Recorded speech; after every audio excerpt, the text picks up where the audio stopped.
Hi, I'm Brian Jacobson. I'm a gastroenterologist at Boston University Medical Center, and I'm speaking to you today about an article that a co-author, Audrey Calderwood, and I wrote for Gastrointestinal Endoscopy.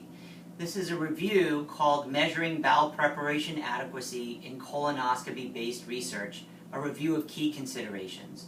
Dr. Calderwood and I have experience in colonoscopy research where bowel preparation adequacy is commonly has been an endpoint for the studies. And we've found that there's a lot of different things one needs to consider when you're designing a study, or perhaps for readers of such studies to consider or think about as they critically evaluate a research trial.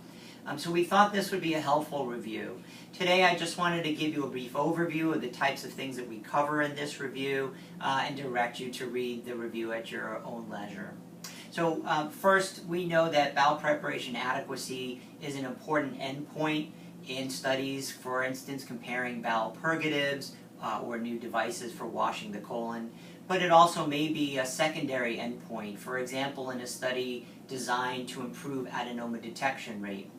In any case, there are these things that we must think about in terms of how bowel preparation adequacy has been measured, scored, evaluated, and such. A quick review of clinicaltrials.gov shows that there's over 300 studies on colonoscopy that involve bowel preparation adequacy. So we thought this was a very important topic to cover. The first thing we do in the review is an overview of the difference between efficacy and clinical effectiveness. And this is important because how you rate your bowel preparation adequacy really depends on if this is an efficacy study or a clinical effectiveness trial. So an efficacy study is looking to see if some intervention or comparison of interventions are doing what you think they're supposed to do in very controlled environments. In other words, there may be a lot of inclusion or exclusion criteria to a study. For instance, if you're comparing two bowel purgatives for bowel preparation, you may decide to exclude people with severe constipation in hopes that you can enrich for achieving an endpoint of an adequate bowel preparation. That would not be appropriate in a clinical effectiveness study where you're trying to get more at the real-world experience. What would an actual endoscopist encounter in their day-to-day practice? So in such a case, you might not want very rigid exclusion criteria. You might want to take all comers in such a study. This is relevant because when you're measuring bowel preparation adequacy, if you're going to choose a scale, some of the different scales were really designed for different types of studies, efficacy versus clinical effectiveness. For example, the Ottawa Bowel Preparation Scale measures how clean a colon is during insertion of a colonoscope without any additional washing maneuvers done by the endoscopist. This would measure the efficacy, for example, of a bowel purgative. The Boston Bowel Preparation Scale, which often is referred to as the BBOPS, is really being applied on withdrawal after all washing and suctioning has been done by the endoscopist, and this is measuring what the final state of the colon was to render clinical opinions. For example, how long it should be before the next colonoscopy. That would be more useful for a clinical effectiveness study because in the real world, the endoscopist would be washing or suctioning away liquid and is therefore a more appropriate study, a more appropriate scale to use. We then go on to think about very specific types of studies that you might do and key things to consider in those. For example, you may have a study comparing two purgatives, and that has a certain set of considerations. But then if you're studying, let's say, a device that would be washing a colon during a colonoscopy, and you're comparing that to, let's say, a control population without the washing device, that raises a whole other set of considerations that you need to think about. Likewise, if you're doing a dietary study to see if the foods your patients are eating prior to colonoscopy have an impact on bowel preparation, that too raises certain issues. For example, in that case, how much nutritional information are you capturing? Are you collaborating with nutritionists and so forth? And then finally, we talk about considerations for studies of patient education, such as including additional materials or navigation with education about bowel preparation. So all of those would be addressed in the review. We then move to talking about what is actually being scored. In other words, are you taking scores from the endoscopist during the actual colonoscopy, or are you perhaps recording the colonoscopies for independent review later? We personally think that using the endoscopist score in the moment is a very reasonable and cost-effective way to get your scoring to compare two arms in a study. However, there are certain things you must consider in that case. For instance, you might need to randomize your patients to ensure balance, that each endoscopist is going to be rendering an opinion in just as many in one arm as they are in another arm. The reason being, there's going to be some inherent differences or potential biases in how each endoscopist applies the scale, or perhaps how, let's say, meticulous they are, or how much time they spend cleaning any one colon. So you want to make sure those are balanced, but if they've all been calibrated against each other, so that you know that all of your raters are using a scale with a similar degree of competence, then that is a very effective way to do your study. The other option would be to record all of your colonoscopies, and then you can have evaluators look at still images representative of the bowel preparation, or review the entire videos and render a score. We think that still images are helpful, but really more for calibrating among your raters. It's probably not good enough to just look at individual captured images and expect to have an accurate assessment of the entire bowel preparation adequacy. If you do record and have independent reviewers watch the videos and render an opinion, what's nice here is that it is a blinded assessment, unlike when the actual endoscopist score is used. It may be that the endoscopist knows which arm a patient was assigned to, whereas independent reviewers may not. You may also then have several reviewers watching the same video to give you a sense of how much they agree on the bowel preparation. But then that raises other considerations, such as how do you get them to come to agreement if there is disagreement, or are you just averaging their various scores?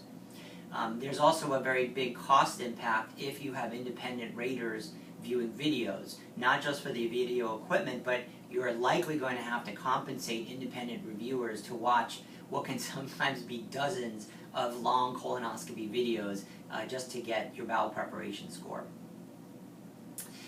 We also talk a little bit about things you want to think about during the scoring itself, and this would be true no matter what the type of study it was. But for instance, you can use the entire score, let's say all the different points on a bebop scale, but you have to understand that these are categorical. They're ordinal scales, but they're not necessarily treated the same as, let's say, if you were measuring blood pressure as a continuous variable.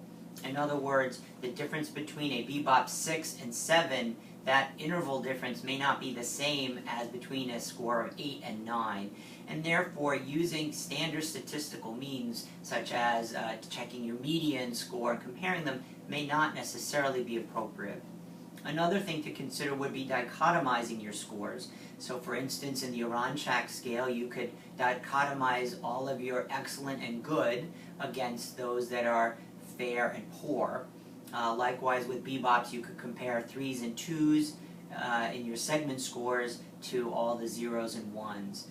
We do show some data from real studies in the review showing that when you dichotomize, you significantly improve your inter-rater agreement, and that may be an important consideration. Likewise, just because you have a difference in median score across an entire scale, it may not be a clinically meaningful difference. For example, you may have one arm where the patients have a median bebop score of 8 and another arm where the median bebop score is 7.5. Statistically, that might be an improvement, but that may have no clinical significance at all. We also then talk about different types of ways to calibrate your raters. So if you are having people either individually rate their own colonoscopy or reviewing videos, your reviewers should be calibrated against each other. And there are a lot of considerations that come up in such research design. For example, if you're watching a colonoscopy video and the endoscopist did not wash something away, but they easily could have to improve the bowel preparation, how would you handle that? Do you take it as it was, or do you allow for interpretation by the reviewer thinking, oh, I would have just washed that away and therefore the bowel preparation would have been better? The same thing with videos. What's the speed at which you allow people to review? Can they watch them at a 2x speed? Are they allowed to rewind? Are you trying to capture exactly what it would be like for the endoscopist doing it? Those are the sorts of things that we review as people may want to think about in their own trial designs. Finally, we talk about other variables that need to be considered or captured in your study, such as patient-related variables, in other words, body mass index or diabetes, which both correlate with baseline bowel habits. Then there's also procedure-related variables, such as how long ago did the patient finish drinking their bowel preparation before the start of the colonoscopy. These are all potential confounding variables that can affect the bowel preparation quality. We round out the review with some statistical discussion around study design. So for instance, you can have a superiority study or a non-inferiority study. A superiority study aims to show that one arm is superior to another arm. Now this works only if you think you can get a very large magnitude difference. Otherwise you're going to need to enroll very large numbers of patients. So for example, in today's day and age with split dosing bowel preparation regimens, you can often achieve bowel preparation adequacy of 90% or greater. So if you were trying to show superiority of some new purgative that got you to 92%, you would need to enroll several thousand patients in each arm. This is why many investigators now use a non-inferiority design where you need to have fewer patients and you're just showing that some predefined clinically meaningful difference in how these two arms might end up. You're looking to see if one new intervention, let's say, falls within a one-sided confidence interval to say that that's not performing any worse than what you've been using as your standard. So we hope that you would find this review helpful in understanding all the various considerations when you're thinking about bowel preparation adequacy, and would aid you in the successful completion of any trial that you undertake. Thank you very much for your time and attention.